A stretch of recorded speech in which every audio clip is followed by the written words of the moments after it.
Todos, como eu disse, como eu prometi para vocês, eu vou deixar uma aula gravada, tá? Que vai facilitar bastante a vida de vocês, porque pode ser que online muitos não consigam acessar, né? Tenham dificuldade para acessar o conteúdo. Bom, o próximo tópico que nós vamos tratar é o tópico 2, relação entre direito e moral e relação entre direito e justiça, ok? Então, para a gente entender o que é moral e o que é direito e tentar fazer a relação entre os dois, nós precisamos conceituar, ou seja, buscar entender o que é cada um desses conceitos, ok? Bom, vamos lá. O que é moral? Moral, a palavra moral vem do latim mores, é um modo de comportamento, de costume. Ou seja, moral são aqueles valores que a gente tem como indivíduos, subjetivos, tá? Eu digo a gente, sociedade, normalmente internaliza alguns valores que vem passando de geração para geração e a gente estabelece as nossas crenças, tá? O que pode acontecer? Pode acontecer dessas crenças partirem de uma religião, cada um de nós professa uma religião. Pode ser que essa convicção pessoal venha do meio em que eu convivo, tá? No meio em que eu convivo, ou na sociedade, no grupo em que eu convivo, é normal as pessoas serem amigas ou serem fiéis, né, umas às outras, como amizade ou como casal, tá? Então, o que é moral? É um conjunto de convicções que uma pessoa tem, tá? Ela tem esse conceito e ela vai, por essas crenças, dizer o que é certo e o que é errado. Então, muitas vezes o que é certo para mim pode ser que não seja certo para vocês, ou vice-versa, tá? O que vai depender? Vai depender das minhas crenças, daquilo que eu fui acumulando como valores durante a minha existência, ok? Bom, além disso, como que a gente pode definir, então, o que é um comportamento moral do que é um comportamento relevante para o mundo do direito? O meu comportamento moral, gente, ele vai ser pautado no meu julgamento sobre a vida. Então, muitas vezes a gente assiste televisão e diz assim: nossa, mas isso é muito injusto. Nossa, mas está certinho, tem que fazer isso mesmo. Ah, não, não está certo, não pode fazer isso, tá? E a nossa visão do direito, daquele conjunto de regras, é uma visão totalmente oposta. Enquanto o meu comportamento moral ou amoral vai se basear na consciência de cada indivíduo, e cada indivíduo tem uma consciência, então nós temos sistemas morais totalmente diferentes, nós vamos chegar à conclusão que é impossível a gente estabelecer regras para o exercício da moral. Como eu disse, como cada um de nós tem um conjunto, tem seus valores, tem as suas crenças, cada um de nós é um mundo à parte, tá? E com relação ao direito, como é que nós vamos pensar o direito? Bom, o direito, a existência do direito, a existência das regras, é justamente para regulamentar a vida em sociedade, tá? Então, ele vai se limitar ao quê? A regular a coexistência de pessoas na sociedade. Olha, eu vou colocar aqui um sinal de pare e de siga, eu vou colocar aqui um proibido estacionar ou pode estacionar, entende? Então, o direito, ele vai expandir a sua capacidade de regulamentar a vida em sociedade, tá? Enquanto o comportamento moral é um comportamento íntimo, pessoal, de julgamento, baseado em crenças, em valores, o direito é um conjunto de regras externas que vai fazer o quê? Regulamentar a nossa vida em sociedade. Bom, Então, como que a gente pode aqui falar o que é o direito?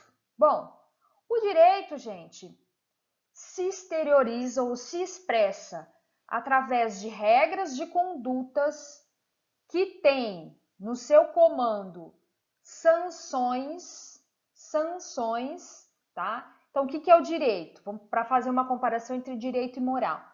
São regras de conduta, como a gente deve se comportar socialmente, que trazem consigo no seu comando, né, ou no seu texto, nesses textos, essas normas, sanções, punições, tá? Se você cumprir, ok. Se não cumprir, vai sofrer uma punição. Ele tem uma característica heteronômica. O que quer dizer isso? As regras que nós conhecemos hoje, nós conhecemos hoje, elas vêm de um órgão público, do Estado, tá? Do Estado. O Estado é que elaboram as regras e que vão afetar todos. E por que heteronômica? Porque esse conjunto de regras, ele está fora de nós. É diferente, heterogêneo, diferente da gente. Então, o Estado vai estabelecer um conjunto de normas, ok? Bom, e aqui nós temos a característica da atributividade também do direito, tá? Nós vamos, de alguma forma, valorar o que é uma conduta mais prejudicial ou menos prejudicial, tá? Vai aferir esses valores, do que é mais prejudicial, do que é menos prejudicial, dentro da regulamentação das regras para ajudar o nosso convívio social. E a moral? Como é que nós vamos fazer? Bom, primeiro, a moral também, gente, são regras de conduta, tá? Mas como elas são regras de conduta? Elas são regras de conduta que valem para mim, dentro daquilo que eu acredito. Eu acredito em Deus, eu dentro de um grupo social tem uma determinada prática, isso serve para mim, eu concordo, tá? Então, gente, a moral, ela é também uma regra de conduta, mas ela é uma regra de conduta interna. Ela tem a ver com o nosso aperfeiçoamento, tá bom? De prejudicar ou não uma pessoa, de querer se vingar ou não de uma pessoa, né? De tentar puxar o tapete ou não de uma pessoa, elas têm a ver com regras de caráter. Nesse sentido, como ela é muito subjetiva, como ela é muito interior, nós não temos uma punição a respeito disso, né? Eu costumo brincar e dar um exemplo seguinte, que a gente não controla o pensamento de ninguém. Então, nesse exato momento, vocês podem estar aqui ouvindo a minha aula, mas vocês podem estar lá pensando na mistura, estão pensando lá no trabalho, estão pensando lá na namorada, né? E não tem como eu não controlo isso, não tem como eu punir, não tem como eu estabelecer uma sanção, né? E aí as pessoas falam assim, e vamos trazer isso para a parte da traição. Será que a gente tem como controlar a cabeça do parceiro para falar para ele assim, ó, você tá olhando para fulana, você tá desejando a ciclana, você quer ficar com fulano. Não tem como a gente controlar isso. Isso é um âmbito que muito subjetivo, tá? E não tem punição, porque nesse exato momento, se vocês estiverem me ouvindo aqui, mas estiverem pensando no trabalho, estiverem pensando na namorada, estiverem pensando em uma outra coisa, não tem como eu chegar aqui, ó, proibido pensar, proibido estabelecer um juízo de valor, tá bom? Então, são regras de conduta que têm a ver com os nossos valores, é subjetivo e não tem uma punição para o que eu penso, para o campo do meu pensamento. Sendo assim, gente, não tem como eu fazer uma aferição de valor sobre o que eu penso, a não ser quando eu falo, tá? Eu troco ideia com uma outra pessoa. Mas até então não tem como eu fazer, né, esse balanço, se o que eu estou pensando, se o que eu estou desejando realmente vai prejudicar a sociedade ou vai prejudicar, não tem como, porque esse conjunto do certo e errado está dentro de mim, ok? Bom, aí nós vamos ter aqui duas correntes ou dois tipos de pensamento falando ainda da relação entre direito e moral, que são muito importantes para a gente entender o conceito de direito. Nós temos autores que são moralistas. O que eles acham? O que eles pensam, esses autores moralistas? Que o direito deve ser obedecido porque seus imperativos correspondem à moral. Quando a norma não satisfaz a moral, ela deve ser corrigida pelo intérprete. Lembra que a gente conversou lá em Hart que muitas vezes as regras primárias elas não conseguem satisfazer totalmente, né, o que uma sociedade entende para regrar os comportamentos, para a coexistência social. Aí Hart vai falar o quê? Muito bem, então a gente faz as normas secundárias. E dentro das normas secundárias, nós temos normas de reconhecimento, de adjudicação e de mudança. Lembram das normas ou as regras de mudança? Muito bem, o que quer dizer isso? Quer dizer, gente, que quando uma lei ela não está regrando de uma determinada forma, né, de uma forma satisfatória uma sociedade, ela deve ser o quê? Corrigida. Ela pode ser corrigida por quem realmente faz a lei ou o poder legislativo, ou ela pode ser corrigida na hora da interpretação. Quem é que vai fazer a interpretação normalmente dessa lei? Normalmente, os operadores do direito. Juiz, promotor, advogado. Então, na verdade, se a lei para os moralistas não corresponderem à moral, ou esse conjunto de crenças, esse conjunto de valores socialmente aceitos, elas devem ser modificadas. Diferente do que pensam os positivistas. Por quê? Porque direito é um conjunto de normas, é um conjunto de regras, totalmente diferente da moral, tá? O intérprete do direito, ele vai fazer o quê? Ele vai olhar para aquilo que está escrito, para o ordenamento jurídico e nada mais. Então, ele vai olhar para o ordenamento jurídico, não vai olhar para nada mais, tá? Moral não interessa, as crenças, valores, até socialmente construídos, isso não interessa. Ele só vai se interessar pela validade da norma jurídica através de uma outra norma jurídica. Bom, e aí, gente, como que a moral influencia o direito? E como o direito influencia a moral? Será que nós temos esse ponto de conexão? Como que nós vamos lidar com essa situação? De um conjunto de crenças que rege uma sociedade e também está dentro de mim, um conjunto de valores subjetivo, com as normas e as leis. Como que elas se relacionam? Será que tem um ponto comum?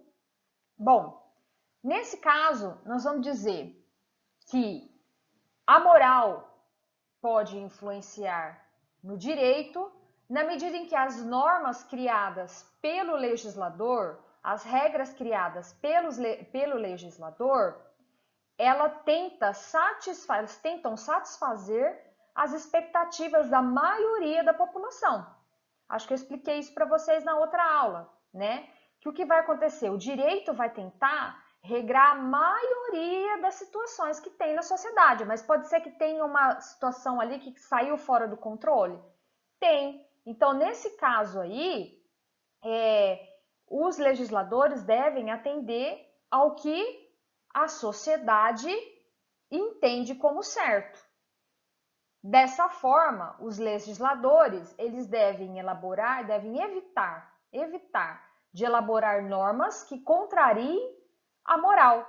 Por quê? Porque, na verdade, nós vamos evitar conflitos sociais e aumentar a eficácia lá do ordenamento, do conjunto de regras.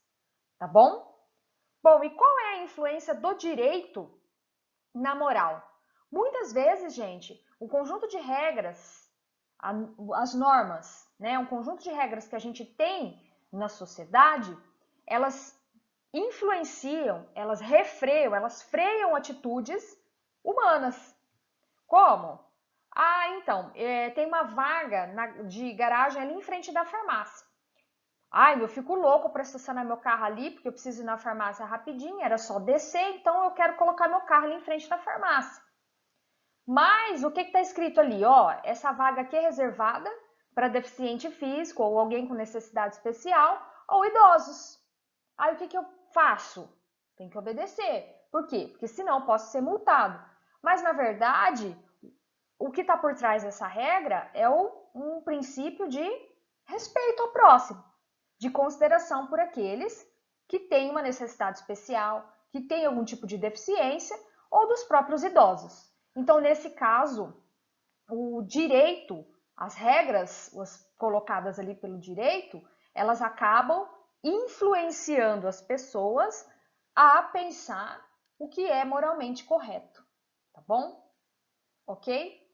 Qual é o grande exemplo que a gente tem nesse caso? Nós temos a Declaração Universal dos Direitos Humanos, tá?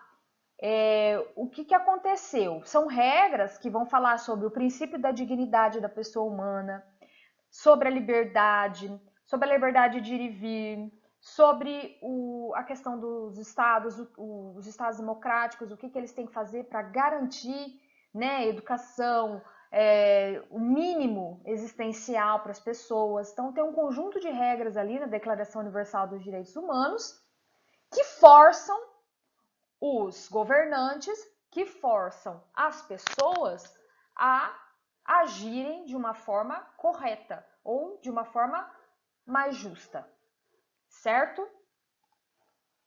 Bom, aí, como nada no direito é muito fácil, sempre tem um pouquinho para piorar, o que vai acontecer?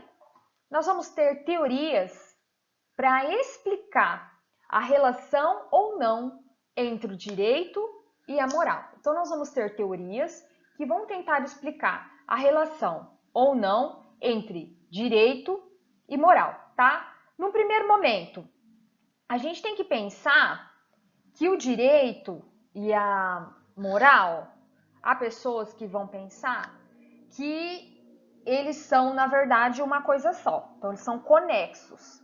Você tem um ordenamento jurídico totalmente conexo com princípios morais.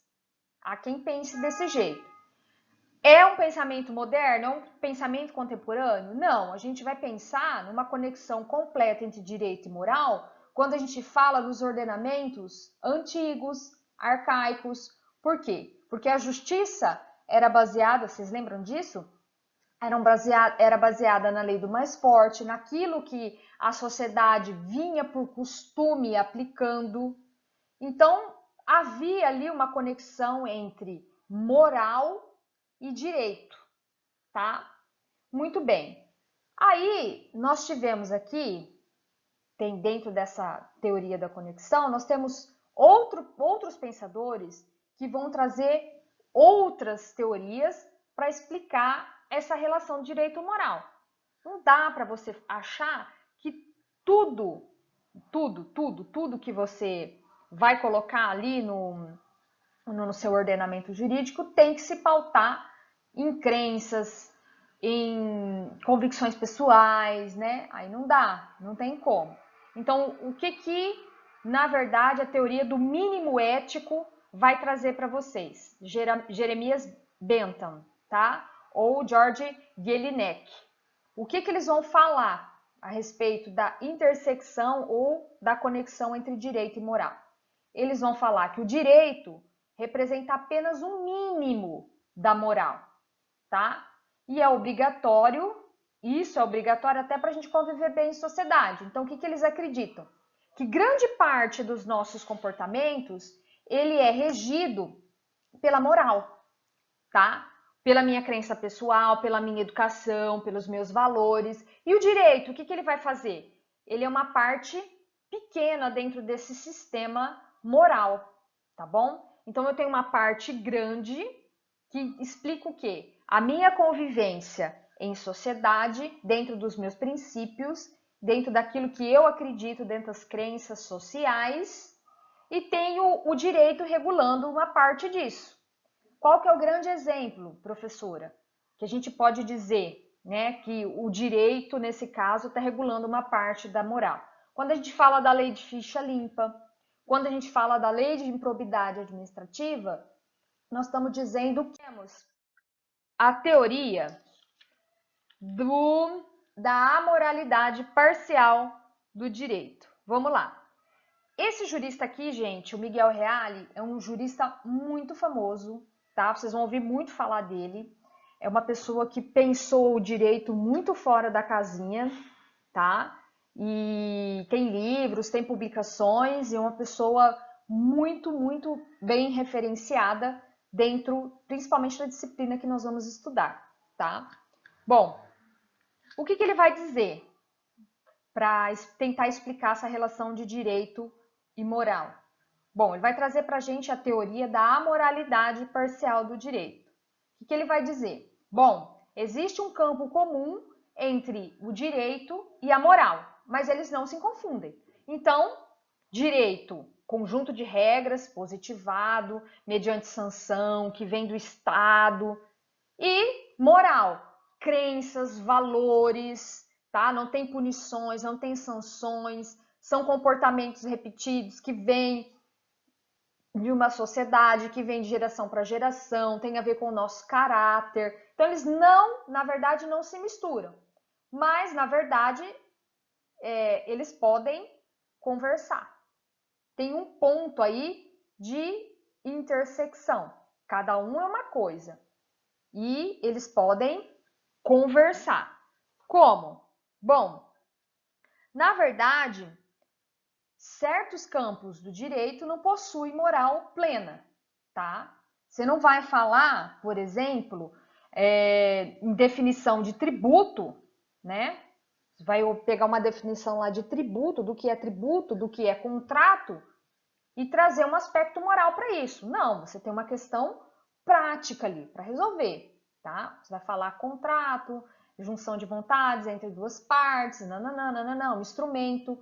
Então, você tem institutos dentro das regras, você tem outros conceitos dentro desse direito positivado que dizem somente respeito a uma parte instrumental da nossa vida, tá?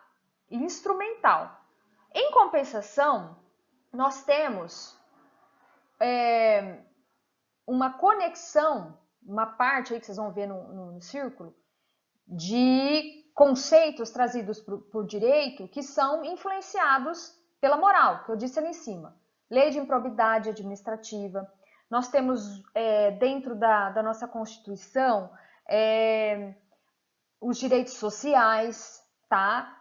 Salário, você tem o direito à saúde pública, você tem o direito de ir e vir, você tem várias questões que estariam no âmbito moral que são tratadas pelo direito. Então, essa parte aí que vocês estão vendo aí dessa intersecção são justamente essas normas que teriam ou descreveriam um comportamento moral.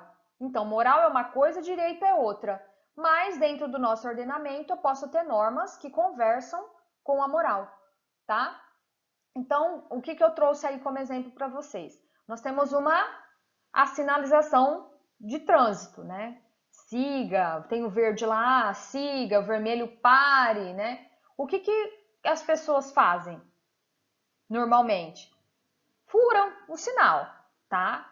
Se tá muito de noite ou muito tarde, né? As pessoas costumam passar o sinal. A regra existe? Existe.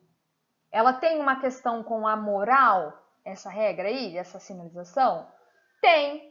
Na medida em que eu vou fazer o quê? Olha, espera a vez lá do coleguinha. O coleguinha precisa passar. Dá preferência para ele, tá? É a vez dele passar. Ok? É a vez dele passar dentro do trânsito. Então, dá preferência para ele passar. Precisou fazer o quê? Trazer isso para o direito para que todas as pessoas obedecessem e não ficasse só a critério de uma, duas, três pessoas obedecerem ou terem essa noção, ok? A placa, como eu disse para vocês lá da questão dos idosos ou do estacionamento que a gente, no centro da cidade, a gente paga lá a Zona Azul, né? Precisou também criar essa consciência, né? Ou trazer essa regra para limitar, para a gente otimizar ali, né? Então, a placa, a sinalização, a lei de improbidade administrativa, a lei da ficha limpa, que você vai exigir aspectos morais, trazer aspectos morais para a lei, você vai estar falando sobre a amoralidade do direito, mas é uma amoralidade, ou seja, não conversa com a moral de uma forma parcial, ok?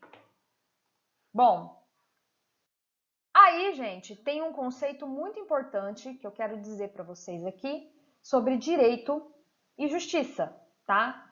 Direito e justiça. O direito vem da palavra directum, que quer dizer correto.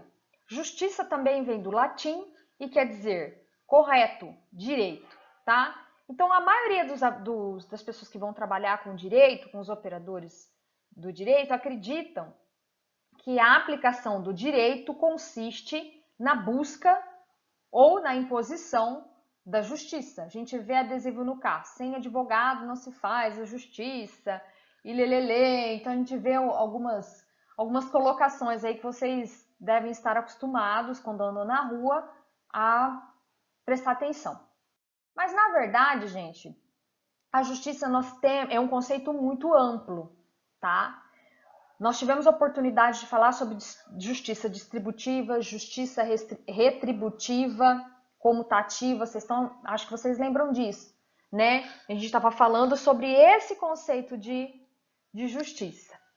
Mas, na verdade, além dessa forma, nós temos muitas outras formas de analisar o que é justiça. E aqui eu trouxe para vocês 3 formas da gente analisar a justiça, ok? Bom, algumas correntes acreditam que a justiça é baseada em alguns valores, tá?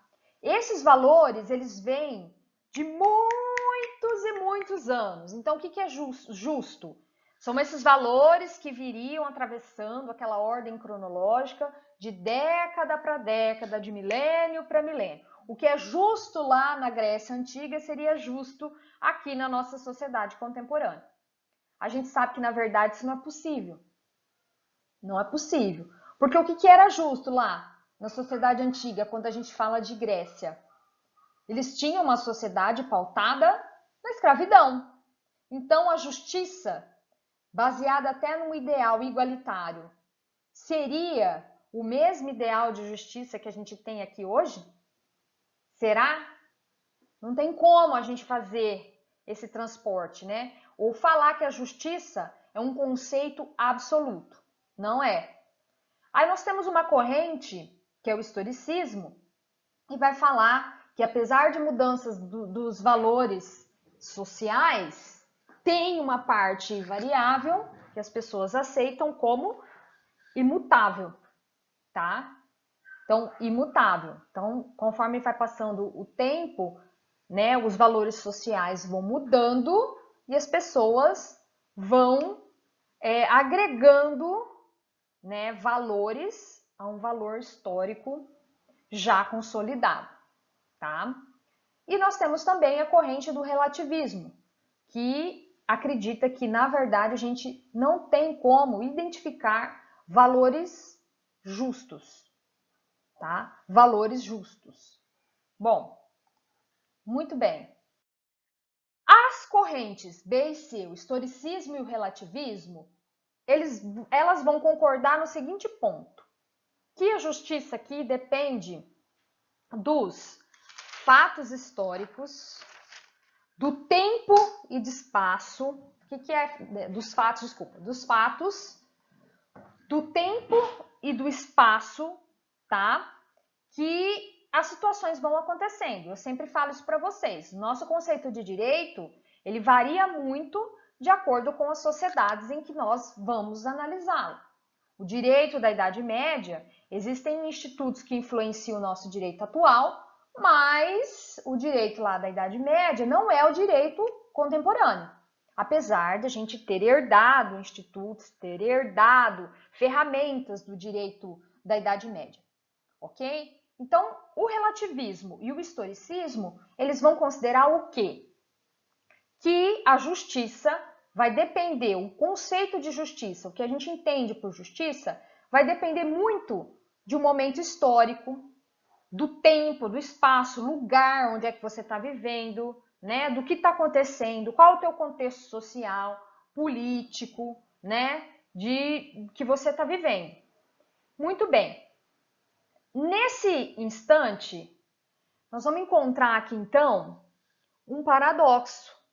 Por que um paradoxo, professora? Porque nós vamos ter que pensar naquela justiça que a gente quer alcançar, que a gente quer peticionar para o juiz, pedir para o nosso cliente para que seja tomada uma medida justa, e nós vamos ter um conceito relativo.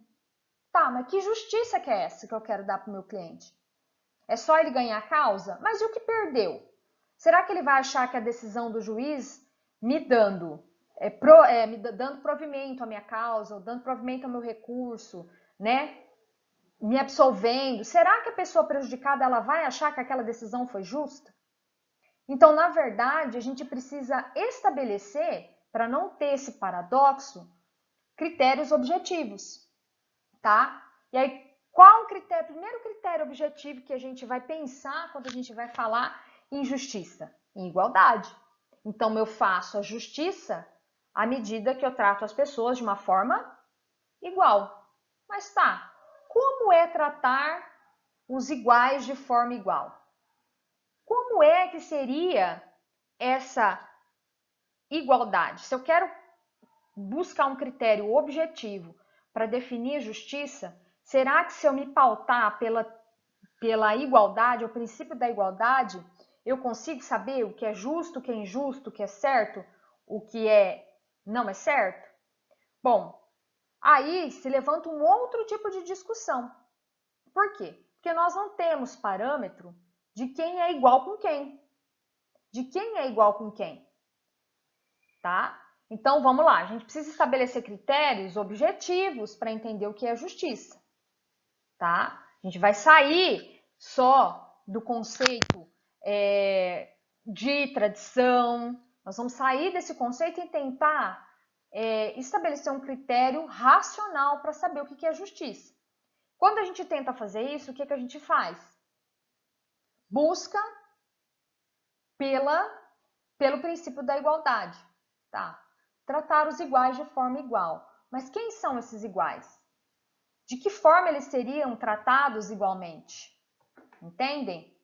Bom, aí a gente precisa criar, na verdade, critérios para elaborar uma justiça finalista, com uma finalidade. Então, nós vamos tentar elaborar um critério objetivo para alcançar uma justiça finalista. Bom, por quê? Porque, gente, vamos pensar o seguinte. Se a gente for discutir o que é igual, o que não é igual, nós vamos abrir muito um campo. Vamos pensar o seguinte, quando eu falo de reforma agrária, tá? Se eu falar da reforma agrária pelo lado, é um exemplo, tá? Se eu falar da reforma agrária pelo lado daquele que está sem terra, vai ser um ponto de vista. Mas se eu falar de reforma agrária considerando o fazendeiro ou detentor da terra, da posse, da propriedade, nós vamos ter um conflito de entendimento. Será que eles vão ser iguais? Será que se a gente for estabelecer um critério objetivo para saber o que é justo e o que é injusto, os aspectos os argumentos do fazendeiro serão os mesmos argumentos do trabalhador rural ou daquele trabalhador que está sem terra? Não, não vão ser. E aí? Na verdade, então, para a gente estabelecer um critério objetivo para a justiça, falta uma neutralidade de debates, de debatedores. Então, precisava ter uma posição neutra para saber quem tem razão nesse conflito dos sem terras e do dono da terra que não está ali ocupando a terra, está uma terra ociosa. Ok? Então, a noção de justiça aqui, de uma forma objetiva, ela precisaria levar em conta o princípio da igualdade. Mas quem são esses iguais? O trabalhador rural sem terra, ele é igual, ou ele está na mesma posição do fazendeiro ou do detentor da propriedade? Eles não estão em posição igual. Eles não estão numa posição neutra para debate.